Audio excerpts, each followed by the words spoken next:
El tenedor de Beatriz golpeó su plato con ese pequeño eco metálico que había escuchado 1000 veces antes, salvo que esta noche fue seguido por algo que no pertenecía a nuestra mesa. «No soy tu chacha», Alejandro dijo, con voz ligera pero cortante. «He terminado de jugar a ser la cocinera de la casa a partir de ahora. Cocínate tú mismo», lo dijo con una sonrisa. Miré a nuestro hijo Hugo, de 14 años, alto para su edad, concentrado sobre su puré de patatas como si pudiera ofrecerle una distracción de la tensión que se derramaba sobre la mesa. No respondí, no inmediatamente. Mi primer instinto fue preguntar de dónde venía esa actitud, pero no lo hice. Simplemente dejé mi tenedor suavemente, mantuve mi rostro inexpresivo, ni confundido, ni enfadado, simplemente observando. Beatriz empujó su silla un poco hacia atrás, cruzó las piernas como si estuviera posando para una foto que nadie estaba tomando. ¿Realmente esperas que siga cocinando como si estuviéramos en los años 50? Yo también trabajo, Alejandro. Esta fantasía que estás viviendo está obsoleta. Me estaba provocando y ambos lo sabíamos. Interesante, dije, tranquilo como un lago en calma, porque pensaba que éramos socios. Sus ojos se entrecerraron, los labios temblando, no en una sonrisa, sino en algo más afilado. Los socios no hacen exigencias silenciosas. No llegan a casa esperando la cena, sin preguntar cómo fue el día. Hugo tosió nerviosamente. Lo miré, luego volví a mirarla a ella. Si tenías un problema, podrías habérmelo dicho en privado. En lugar de eso, estás actuando. ¿Es esto para él o para ti misma? Su mandíbula se tensó por un segundo. Luego, la sonrisa regresó fría, teatral. Quizás sea para todos nosotros. Quizás he terminado de fingir. Asentí una vez, lentamente. Luego alcancé mi vaso de agua, tomé un sorbo y no dije nada porque reaccionar era lo que ella quería. Una escena, una pelea, fuego para igualar su gasolina.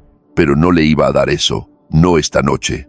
Probablemente piensen que un marido explotaría en ese momento. Dar un puñetazo en la mesa, salir furioso, exigir respeto. Pero yo no estoy hecho así.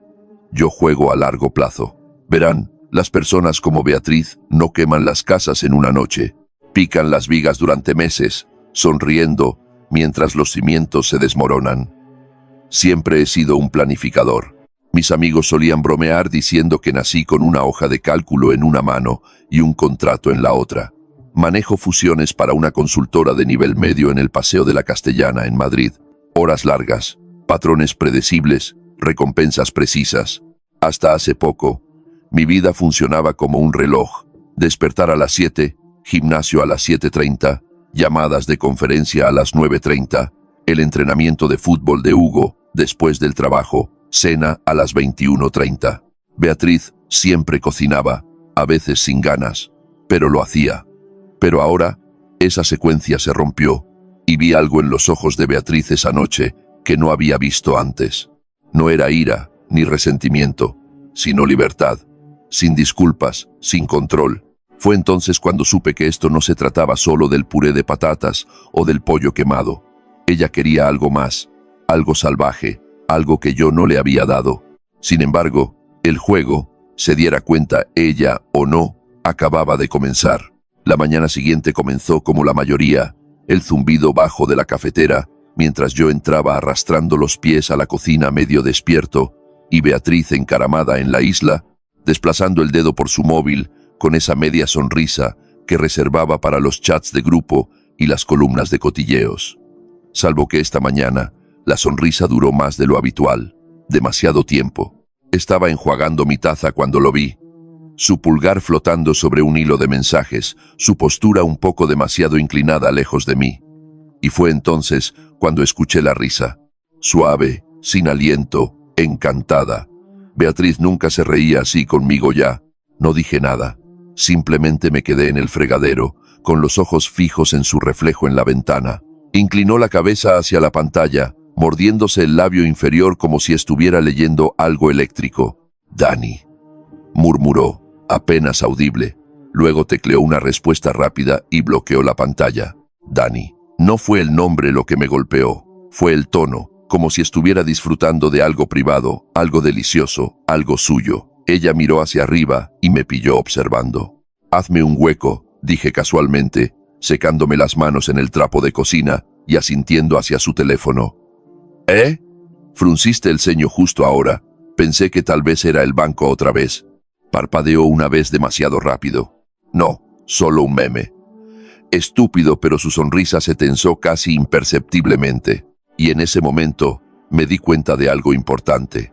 Beatriz ya estaba en otro mundo, uno donde yo no existía, no como su marido, ni siquiera como su obstáculo, solo un marcador de posición. Caminé para agarrar mis llaves y me incliné sobre la encimera, lo suficientemente cerca para ver el borde de su barra de notificaciones, aún visible en la parte superior de su pantalla. «Dani, te quedaba increíble ese top verde. Siempre lo haces». Ese único emoji fue suficiente. La emoción en sus dedos, la ausencia de culpa, el silencio. Ella vio que yo miraba, pero no se inmutó. Simplemente se puso de pie, se estiró perezosamente y pasó rozándome con una sonrisa suave, casi condescendiente. «Llegaré tarde esta noche», dijo por encima del hombro. «Mucho lío en el trabajo». No respondí. Solo la vi salir por la puerta como si nada estuviera roto. ¿Pueden imaginar eso? Ver a tu esposa salir por la puerta como si fuera intocable, como si tus sospechas fueran solo polvo que ella puede sacudirse de la chaqueta. Me quedé allí un largo minuto, agarrando el borde de la encimera hasta que mis nudillos se pusieron blancos. No enfadado, no con el corazón roto, solo con claridad. Beatriz quería espacio, lo tenía, pero eso no significaba que fuera libre. Todavía no. Esa tarde, envié una solicitud de rutina para congelar nuestra tarjeta de débito conjunta. Le dije al banco que Beatriz había reportado actividad sospechosa. Sin grandes escenas, solo protocolo. Luego moví algo de dinero a mis ahorros personales. No todo, solo lo suficiente para ver qué haría ella a continuación. Conocía sus ritmos, sabía cuándo echaría mano de esa tarjeta y sabía que no diría una palabra cuando no funcionara, porque las mujeres como Beatriz no preguntan, acusan, pero solo una vez que están seguras. La espera comenzó, una pausa tranquila y calculada en la música. Pero créanme, era el tipo de silencio que se siente. El tipo que dice que algo acaba de cambiar, y ninguno de los dos está fingiendo más. Beatriz no dijo nada esa noche, no al principio. Llegó a casa tarde como prometió, se quitó los tacones en el pasillo, tiró su bolso en el banco como si no hubiera estado sabe Dios dónde. Su pintalabios estaba ligeramente desvanecido, y llevaba esa leve sonrisa distraída, como si algo privado todavía se estuviera reproduciendo en bucle en su cabeza, pero no entró en la cocina de inmediato. Yo estaba sentado a la mesa, con una hoja de cálculo abierta en mi portátil, relacionado con el trabajo, seguro, pero principalmente por efecto, una actuación propia. No levanté la vista cuando pasó detrás de mí, solo cuando abrió la nevera y murmuró un rápido «¿Qué tal?». Respondí con un simple «Hola», nada más. Se sirvió una copa de vino, tomó un sorbo lento y se apoyó contra la encimera. Había un destello de expectativa en su expresión, como si estuviera esperando a que le preguntara cómo fue su día, o tal vez desafiarla. Cualquier cosa, realmente. No lo hice. Se quedó allí un poco demasiado tiempo. Luego, finalmente, pasó por mi lado para agarrar su bolso de nuevo. La escuché abrir la cremallera, buscar a tientas, luego congelarse. Fue rápido, pero inconfundible. La tarjeta faltaba. No físicamente, solo funcionalmente. Podía sentir el cambio de energía sin siquiera mirar hacia arriba. Beatriz se aclaró la garganta. «Qué raro. Mi tarjeta no funciona». «¿Todavía sin mirarla?», pregunté uniformemente. «¿Cuál?». «La conjunta. Estaba intentando pedir la cena, pero fue rechazada». «Ah», dije como si acabara de recordar algo menor. «Podría ser una retención de seguridad. Marqué algunas transacciones sospechosas ayer. Finalmente, la miré entonces. Calmado, en control. Llamaré al banco mañana». Sus ojos buscaron los míos. «Nada que encontrar». «Oh», dijo, enmascarando un latido de pánico. «Vale». Se dio la vuelta rápidamente, pero sus hombros estaban demasiado rígidos, su sorbo de vino demasiado largo. No presionó más. Ese no era su estilo. Beatriz jugaba la estafa larga. excepto que ahora se daba cuenta de que alguien más se había unido al juego. Para la mañana siguiente, se había ido temprano, sin beso, sin nota. Eso estaba bien porque yo tenía otros planes. La agencia envió 3 perfiles y elegí a Rocío inmediatamente. 20 y pocos años, gracia andaluza y una picardía que prácticamente saltaba de la página. Llegó el jueves por la tarde con una sonrisa brillante, una energía soleada y esos auriculares grandes alrededor de su cuello como si fueran parte de su personalidad. «Señor Costa, ¿verdad?», preguntó, inclinando la cabeza. «Alejandro está bien», respondí, haciéndome a un lado para dejarla entrar. «Principalmente te encargarás de la limpieza ligera, organización, ese tipo de cosas». «Nada extremo», asintió ella, su coleta rebotando. «Entendido. Soy rápida y minuciosa. Ni siquiera sabrá que estuve aquí, a menos que usted quiera». Esa frase flotó en el aire un segundo más de lo necesario. Me guiñó un ojo, sonreí cortésmente y señalé hacia el salón. «Puedes empezar ahí». Rocío se puso a trabajar, tarareando para sí misma, moviéndose con esa facilidad, sin filtros, que solo alguien joven y completamente seguro de su efecto podía poseer. El momento fue perfecto. Beatriz entró 2 horas después y se detuvo en seco. Asimiló la presencia de Rocío, la escoba, el top corto, la forma en que se reía de algo en su lista de reproducción, y vi los ojos de Beatriz hacer un escaneo completo. Edad, postura y tensión. Sonrió, pero no llegó a sus ojos. «Hola», dijo, con la voz un poco demasiado brillante. «No sabía que estábamos contratando ayuda». «Es de la agencia», respondí suavemente. «Figuré que con tu horario, a ambos nos vendría bien un descanso». Rocío se giró. Saludó con la mano. «Hola. Soy Rocío». Beatriz asintió una vez. «Encantada». Luego caminó directamente, pasando por delante de ambos, hacia las escaleras. Pero lo vi.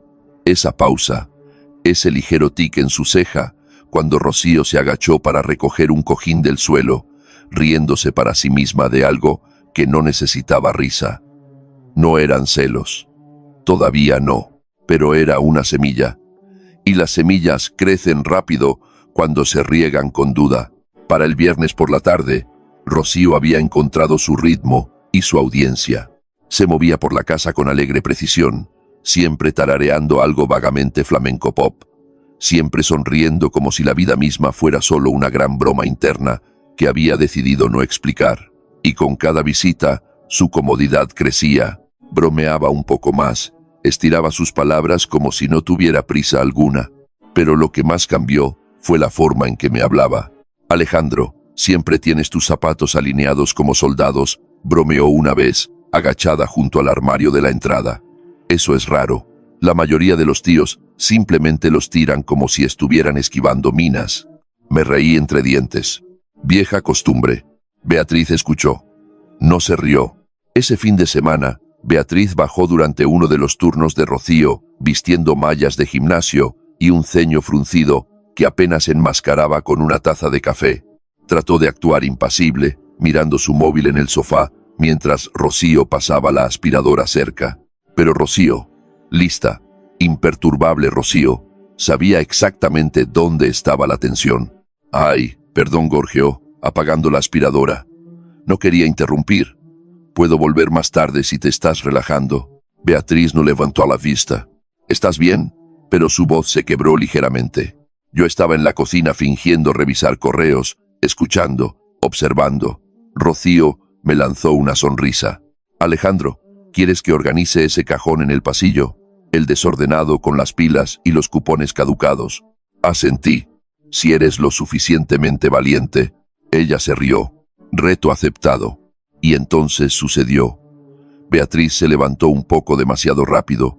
Entró en la cocina, se sirvió otro café, aunque su taza ya estaba medio llena, y se apoyó contra la encimera a mi lado. Mona dijo en voz baja, todavía mirando hacia adelante. «¿Siempre es así de juguetona?». No respondí inmediatamente. «Es buena en su trabajo», dije secamente. «Minuciosa. No le importa echar tiempo extra». Beatriz sorbió su café, con los labios apretados. Rocío, mientras tanto, se rió de nuevo en el pasillo. Fuerte esta vez, el tipo de risa que se transporta. Rica, resonante, justo al borde del coqueteo. Fue entonces cuando Beatriz giró la cabeza hacia mí muy ligeramente. «Es muy joven», dije, desplazando la pantalla de mi móvil. «Es profesional». El silencio se estiró, tenso, pesado. Luego Beatriz dejó caer su taza en el fregadero, un poco más fuerte de lo necesario, y se alejó. No le dio las buenas noches a Rocío, no le dio las gracias, pero noté la forma en que se detuvo en las escaleras el tiempo justo para escuchar a Rocío reír de nuevo. Esa aterrizó justo en el centro. Pensarías que se sentiría bien viendo formarse las grietas, pero la verdad, se sentía como ver un tablero de ajedrez desde arriba. Las piezas deslizándose exactamente donde debían. Preciso, no estaba enfadado, no era vengativo, solo estaba despierto. Beatriz había hecho su movimiento, desapego disfrazado, la emoción de la atención externa, autonomía vestida de iluminación. Ahora yo estaba haciendo el mío, no persiguiendo a otra mujer, sino dejando que una sonriera un poco demasiado brillantemente en nuestro pasillo y asegurándome de que Beatriz no pudiera apartar la mirada. Fue un domingo por la tarde, uno de esos días de combustión lenta, donde el aire se siente demasiado quieto, como si el clima mismo estuviera conteniendo la respiración. Rocío acababa de irse, prometiendo volver el martes con ese estropajo especial para azulejos que aseguraba que hacía magia. Beatriz no se molestó en despedirse de nuevo, se quedó arriba, alegando estar en una llamada de Zoom, aunque yo sabía que no lo estaba. Su voz no había viajado ni una vez a través de los conductos de ventilación. Yo estaba en el garaje clasificando viejas latas de pintura cuando Rafa paró. Rafa ha sido mi amigo desde la universidad, el tipo de hombre que no pierde el tiempo con charlas triviales. Salió de su furgoneta, con la gorra baja, la cara tensa. «¿Tienes un minuto?», preguntó. «Sí». «¿Qué pasa?». Rafa miró hacia la casa como si quisiera asegurarse de que nadie más estuviera escuchando. «Vi a Beatriz ayer. Me interesé». «¿Dónde?». Se movió incómodo, apoyándose contra el capó de su furgoneta. «En el Mercadona, cerca de la gasolinera. Estaba discutiendo con un tipo afuera, un chaval joven, parecía de 20 y tantos, máximo, delgado, pelo revuelto, uniforme de cajero. Lo llamó Dani. Hizo clic tan rápido que mi respiración se cortó. Rafa continuó. No era solo una charla. Ella estaba en su cara. Parecía emocional. Él estaba tratando de alejarse. No paraba de mirar por encima del hombro. Ella le agarró la muñeca en un momento dado. Sentí mi mandíbula tensarse, pero no dije nada todavía. Rafa me miró duramente. «¿Estás bien?». Asentí lentamente. «Sí». «Gracias por decírmelo. ¿Vas a hablar con ella?». Eventualmente dije. No presionó. Solo me dio esa mirada tranquila que los hombres se dan entre sí cuando todo está a punto de irse al garete, pero nadie quiere decirlo en voz alta. Esa noche me senté a la mesa del comedor, viendo a Beatriz descargar la compra. No había ofrecido ayudarla. Hugo estaba arriba con la música, a todo volumen, que apenas amortiguaba el silencio incómodo que se extendía entre nosotros. Esperé hasta que abrió la nevera. «¿Te encontraste con alguien conocido en la tienda?». Su mano se detuvo en el zumo de naranja. «No, ¿qué?». Me encogí de hombros. «Solo curiosidad». Cerró la puerta lentamente, dejando el zumo con calma calculada. «¿Crees que estoy mintiendo?». No dije. «Creo que eres cuidadosa, pero la gente descuidada deja rastro, y a veces dejan nombres». Su expresión parpadeó. Solo una vez. Un parpadeo de pánico. «¿Quién te lo dijo?», preguntó demasiado rápido. Así que, ahí estaba. No le di nada a cambio. Sin ira, sin acusación, solo quietud. Fue entonces cuando hizo algo sorprendente. Sonrió, no por confianza, sino por defensa. Era frágil, arrogante, solo en la superficie. «¿Crees que estoy teniendo una gran aventura, Alejandro? Con un cajero, ¿en eso estás convirtiendo esto ahora?». Me levanté, caminé, y me apoyé contra la encimera a su lado, cerca pero no íntimo. «Creo que te gusta sentirte deseada», dije en voz baja, «especialmente por alguien que no ha memorizado ya tus peores días». Se estremeció casi imperceptiblemente. Pero estaba ahí. «No tienes derecho a juzgarme», susurró. veneno escondiéndose detrás de cada sílaba. No estoy juzgando, respondí. Estoy observando. Ella me miró fijamente, con los ojos entrecerrados, como si estuviera tratando de descifrar algún código en mi cara. Pero no pudo porque yo había dejado de mostrarle nada real. Salió unos minutos después, alegando que tenía que hacer una devolución, sin explicación, sin contacto visual, y la dejé ir porque ya no necesitaba perseguirla. Tenía lo que necesitaba: un nombre, una reacción y silencio donde antes vivían las mentiras. No esperaba que Beatriz reaccionara de inmediato. Era demasiado orgullosa para eso, demasiado maestra en el arte de retener. Pero algo cambió esa semana, algo sutil y afilado. Merodeaba más, se quedaba en casa más tiempo, prestaba atención a los ritmos de la casa, como si estuviera tratando de decodificar algo que nunca había necesitado antes. Y luego estaba Rocío, brillante, Rocío sin remordimientos, que parecía volverse más audaz a cada hora. Ese martes, llevaba una camiseta de espalda baja y dejó la lista de reproducción sonando mientras fregaba los rodapiés. Un poco de jazz vintage flotaba por los pasillos. Beatriz entró en la cocina, a mitad de la canción, con el rostro ilegible. Rocío no la reconoció. No tuvo que hacerlo. Simplemente se inclinó ligeramente, captando mi mirada mientras yo pasaba, y sonrió y se rió. Fue una cosa rápida y aireada. Apenas una risita, pero golpeó como un disparo en una habitación cerrada. Beatriz se congeló junto al fregadero. No dejé de caminar, pero sentí que me observaba. Esa noche, Beatriz se sentó frente a mí en la cena, apenas tocando su comida. Hugo hablaba sobre el colegio, ajeno al aire denso entre nosotros. Beatriz sonreía cuando era necesario, pero no llegaba a sus ojos. Después de que él subiera, se aclaró la garganta. Se ríe demasiado. Levanté la vista. Rocío, asintió ella, girando el vino en su copa, como si pudiera explicar la agudeza en su tono. ¿No te parece poco profesional? Me encogí de hombros. Es eficiente, detallista, mantiene el lugar impecable. No me refería a eso. Lo sé. Su mandíbula se tensó. Coquetea contigo. Coquetea con todo el mundo. Eso no lo hace mejor. Me recosté en mi silla, con los ojos fijos en los suyos. ¿De qué la estás acusando exactamente, Beatriz? No estoy acusando a nadie, dijo ella uniformemente. Estoy señalando que hay una diferencia entre ser juguetona y depredadora. Y tú lo sabrías. Se me escapó antes de que pudiera detenerlo. No enfadado, solo preciso.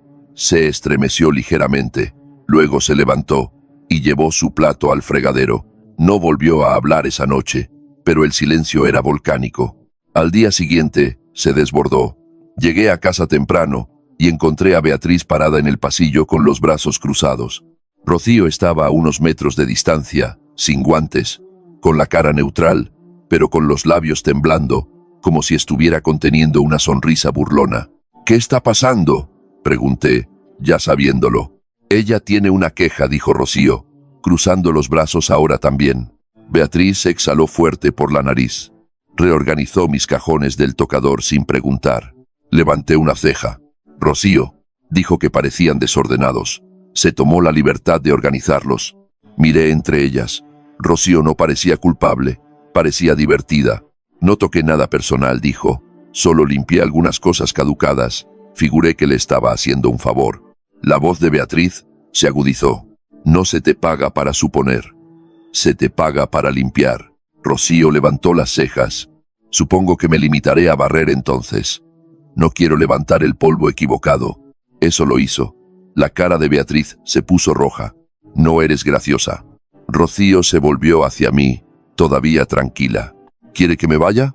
Antes de que pudiera responder, Beatriz espetó. Sí, pero yo respondí uniformemente.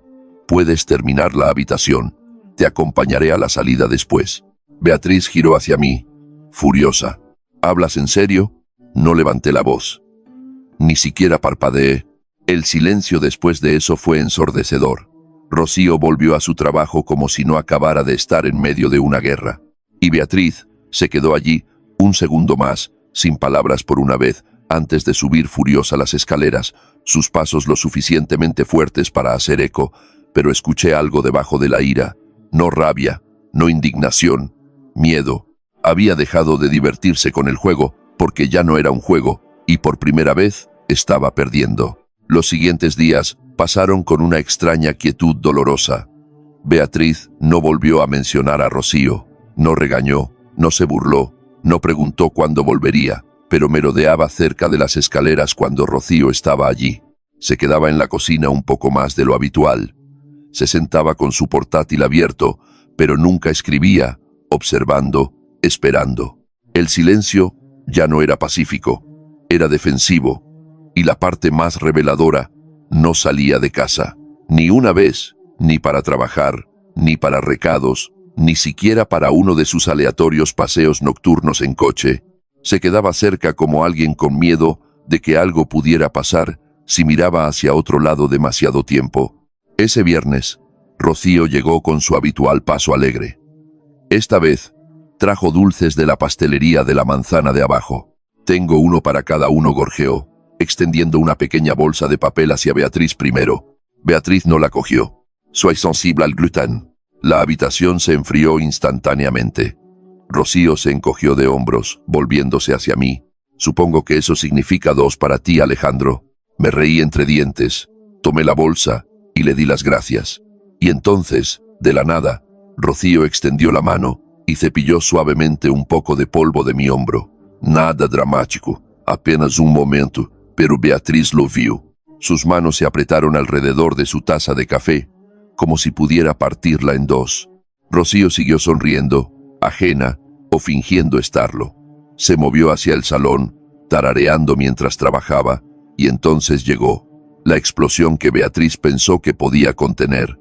Siguió a Rocío hasta la mitad del pasillo, con voz afilada y frágil. «¿Sabes? Creo que es mejor si reducimos tus horas». Rocío se giró lentamente, todavía sosteniendo un plumero. «Oh, ¿por qué es eso? Te has estado extralimitando». Rocío inclinó la cabeza. «¿Por quitar el polvo? Por actuar como si este fuera tu patio de recreo».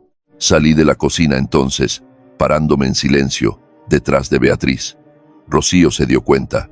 También Beatriz, pero no retrocedió. «Todavía no.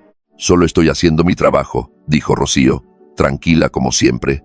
«Has sido inapropiada», insistió Beatriz, «tocando cosas que no son tuyas». Su voz se quebró ligeramente en la última palabra. Los ojos de Rocío se dirigieron a mí. ¿Debería responder a eso? Sostuve su mirada por un respiro, luego asentí. «Adelante». Rocío sonrió pequeña, controlada. «Bueno, señora, si así es como se siente, pararé. Pero solo he tocado lo que necesitaba limpieza. Si eso le molesta, tal vez haya algo más que esté roto». Beatriz dio un paso adelante, con el dedo levantado, luego lo bajó igual de rápido. Su cara se sonrojó, sus palabras se enredaron. «Esto es poco profesional», murmuró. Su voz vaciló de nuevo, apenas por encima de un susurro ahora, y por primera vez no sonaba enfadada. Sonaba asustada. Rocío me miró. «Terminaré el baño de invitados y dejaré que ambos decidan qué sigue». Se alejó lentamente, tarareando de nuevo, pero más suave ahora, no burlona, casi comprensiva. Beatriz se quedó congelada en el pasillo, con los hombros temblando lo suficiente para que yo lo viera. No fui hacia ella, simplemente pasé por su lado y dije: «Avísame si quieres que se vaya». Pero ya lo sabía. No lo hizo porque Beatriz finalmente lo sintió. El desmoronamiento, la erosión del control que una vez ejerció tan fácilmente, y eso la sacudió.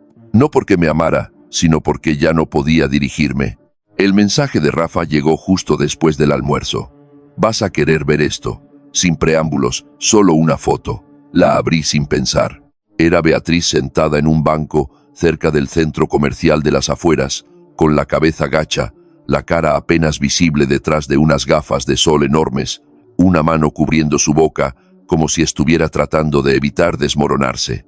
A unos metros de distancia estaba Dani, de espaldas, teléfono en mano, sin reconocimiento, sin inclinarse hacia ella, simplemente ido. Incluso, estando allí mismo, los hombros de Beatriz estaban encorvados hacia adentro. Su postura ya no gritaba desafío o seducción, susurraba algo mucho más pequeño. Abandono. El mensaje de Rafa siguió. Llevo observando 5 minutos. Él no ha dicho una palabra. Ella intentó agarrarle el brazo una vez. Él se la quitó de encima. Miré esa imagen durante mucho tiempo, no porque sintiera triunfo, sino porque no sentía nada, y eso me sorprendió más de lo que debería. Esa noche, Beatriz llegó a casa más temprano de lo habitual. Sin tacones, sin pendientes, solo una sudadera enorme y una goma de pelo que apenas mantenía unido lo que solía ser una presentación. Fue directa a la cocina, abrió un armario y se quedó allí, fingiendo buscar bolsas de té que en realidad no estaba alcanzando. Observé desde el salón. Sin Rocío hoy, sin distracciones, solo la distancia hueca entre dos personas que solían hablar y compartir miradas. Se giró lentamente, con la caja de té intacta. Vi a Rafa hoy, dijo, con voz fina. Asentí una vez. Sus ojos se levantaron. Él me vio a mí también. No pregunté si sabía sobre la foto. No necesitaba hacerlo. Caminó hacia la mesa, sacó una silla, pero no se sentó. Simplemente se quedó detrás de ella, agarrando el respaldo como si pudiera estabilizarla. ¿Crees que soy patética ahora, verdad? No, dije en voz baja. Creo que estás perdida. Hizo una mueca. No por la palabra, sino por la verdad dentro de ella. Pensé que podía manejarlo, dijo, con la voz quebrándose por primera vez. La atención, el riesgo. Quería sentir que importaba fuera de las listas de la compra y los ciclos de lavandería. No interrumpí. No pretendía caer en eso, susurró, pero me gustaba cómo me miraba, como si no fuera solo tu esposa o la madre de Hugo, como si todavía fuera interesante. Mi pecho se apretó, no por lástima, sino por la amarga claridad que venía con entender a alguien demasiado tarde. Siempre fuiste interesante, dije, pero dejaste de estar presente. Sus ojos se humedecieron, pero parpadeó rápido, como si llorar fuera otra forma de rendición. Sacó la silla y finalmente se sentó. Traté de llamarlo después de hoy. A Dani. No contestó. Luego me bloqueó. Me quedé callado porque no había consuelo que pudiera ofrecer que no se sintiera falso. Sus siguientes palabras apenas salieron. No pensé que se sentiría tan vacío. Me levanté. Caminé hacia la encimera. Serví 2 vasos de agua y le entregué uno. Me miró confundida. ¿Sin vino esta noche?, preguntó, medio bromeando. Negué con la cabeza. Sin máscaras esta noche. Y por primera vez en mucho tiempo, nos sentamos a la mesa, no como adversarios, sino como 2 personas sosteniendo los escombros de algo que ambos ayudaron a destruir. Pero no extendí la mano, y ella no me pidió que lo hiciera, porque algunos silencios se ganan y algunas heridas se supone que deben escocer. La disculpa llegó a las 9:07 a.m. de un martes. Yo estaba haciendo huevos, mañana simple, tranquila. Hugo ya se había ido al colegio. La luz del sol cortaba limpia a través de las persianas, cayendo sobre la encimera en líneas nítidas. Beatriz entró arrastrando los pies a la cocina con calcetines desiguales y una sudadera que tragaba su figura. Se quedó en la puerta como si no estuviera segura de ser bienvenida en la habitación que solía gobernar. No hablé primero. Ella lo hizo. Me equivoqué. Las palabras salieron suaves, casi tímidas. Miré hacia ella. ¿Sobre qué? Sus labios se torcieron, buscando el lugar correcto para empezar. Sobre Dani. Sobre perseguir alguna versión de libertad que ni siquiera era real. Sobre actuar como si esta casa fueras tú lo que me retenía. No respondí. Solo rompí otro huevo. Ella se acercó más. Lo sé. No puedo borrar nada de eso. Solo. Su voz se rompió. Necesito que sepas que lo veo ahora. Realmente lo veo. La sinceridad en sus ojos era real, cruda, pero no había terminado de hablar cuando la puerta principal hizo clic. Rocío entró 10 minutos antes, con los auriculares alrededor del cuello. Ese salto habitual en su paso. Se detuvo a mitad de camino cuando vio a Beatriz. Oh, no esperaba verte aquí. Beatriz se puso rígida al instante. Esa suavidad se desvaneció como aliento en el cristal. Vivo aquí, espetó. Rocío sonrió, como si no le afectara. Por supuesto, solo que no estoy acostumbrada a que estés por aquí durante mi turno. Apagué el fuego, la tensión en la habitación calentándose más rápido que cualquier quemador. Beatriz me miró. ¿Podemos hablar a solas?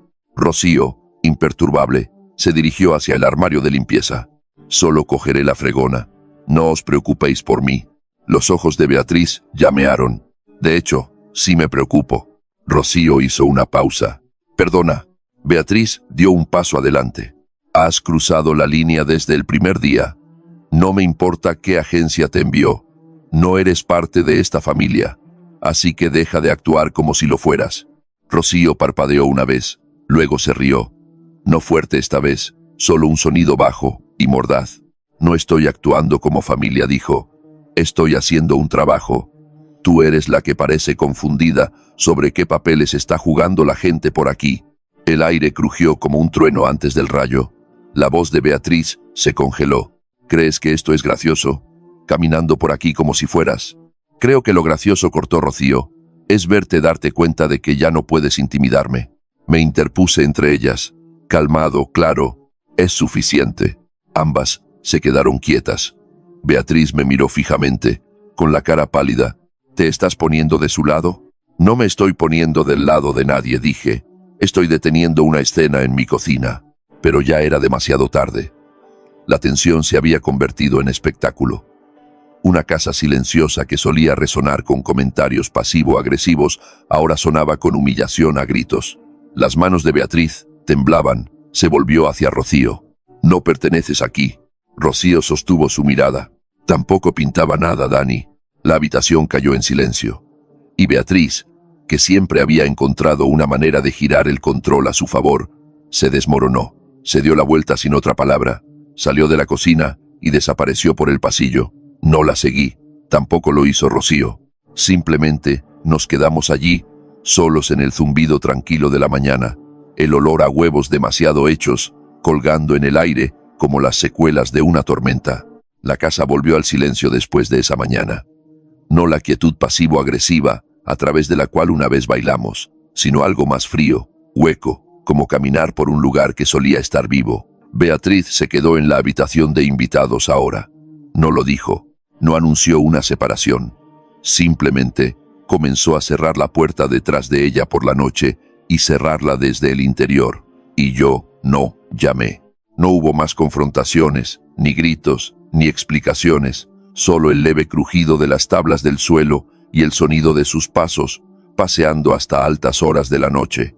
Perdió el gusto por la guerra, pero no porque yo ganara, sino porque sabía que la lucha se había movido a algún lugar que ella no podía alcanzar. Pasé los siguientes días finalizando los detalles. Mi abogado, Tomás, era un hombre tranquilo, eficiente, discreto. Nos reunimos en su despacho el jueves por la mañana. Entregué el último de los papeles, firmas, confirmaciones de transferencia de activos, incluso las modificaciones del fideicomiso que Beatriz nunca pensó que tocaría. Revisó los documentos, luego me miró. ¿Estás seguro de que así es como quieres hacerlo? Sí, dije. Sin teatro, solo precisión. Asintió, sujetó todo junto y me entregó un sobre grueso con el paquete final dentro. Entrégalo cuando estés listo. Conduje a casa despacio, sin música, solo el zumbido bajo del motor y el suave tic-tac del intermitente en cada intersección vacía. Esa noche, Beatriz no salió a cenar. No cociné nada elaborado, solo calenté sobras, bebí agua, escuché el estruendo ocasional de su cajón arriba. Cuando los platos estuvieron hechos, caminé hacia la puerta de la habitación de invitados y coloqué el sobre en el suelo. No llamé, no hablé, simplemente lo dejé allí y me alejé. A la mañana siguiente, la encontré sentada en la cocina, todavía con esa sudadera enorme, sin maquillaje, con los ojos bordeados por el tipo de agotamiento que el sueño no arregla. El sobre estaba sobre la mesa frente a ella, abierto, cada página desplegada cuidadosamente. No levantó la vista cuando entré, pero sí habló. Así que eso es todo. Me serví un vaso de agua. Eso es todo. Simplemente decidiste eliminarme como si fuera un armario roto. Me sentí frente a ella. No. Decidí dejar de fingir que estabas tratando de ser parte de esta casa. Exhaló lentamente. Hugo. Ya he arreglado la custodia compartida. Justa, estructurada, limpia. Beatriz tragó saliva con fuerza. Y la transferencia de la casa finaliza la próxima semana. Tendrás el apartamento en la costa de Alicante totalmente pagado, cerca de tu hermana. Una larga pausa. Luego preguntó, ¿qué se supone que debo decirle a la gente? Eso, justo ahí, lo que realmente le importaba, no lo que perdió, lo que la gente pensaría que perdió. Diles la verdad, dije. ¿O no? Ya no estoy en tus historias. Sus manos temblaban ligeramente sobre la mesa, descansando sobre el contrato, y luego, apenas un susurro. No fui infiel porque quisiera a otra persona. Lo hice porque quería sentir que todavía importaba, que podía causar que algo sucediera. La miré durante mucho tiempo.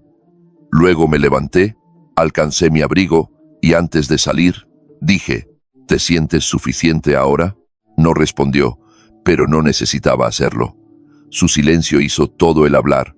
No empaqué mucho, solo lo que necesitaba. Unas cuantas camisas, 2 trajes, mi portátil, la foto enmarcada de Hugo y yo de su primer partido de fútbol, ambos sonriendo bajo la lluvia.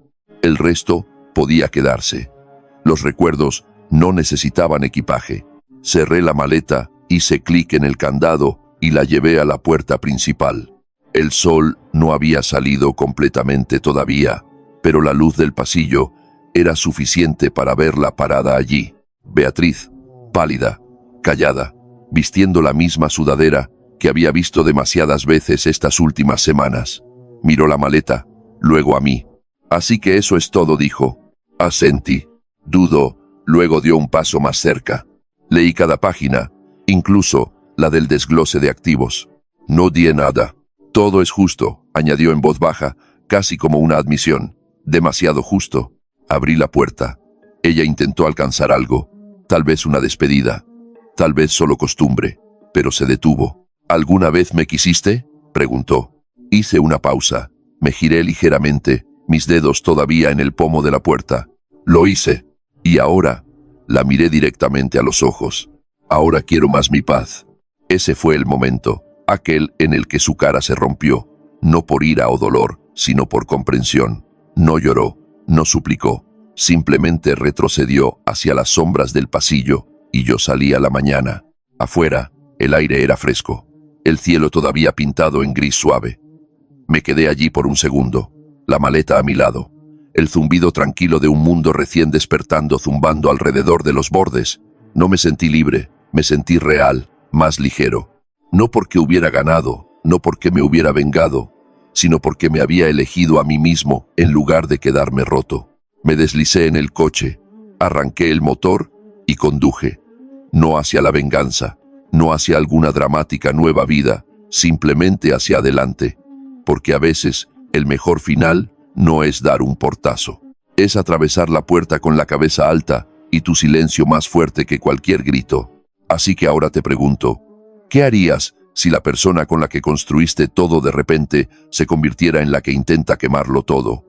¿Te quedarías y pelearías o dominarías el arte silencioso de dejar ir?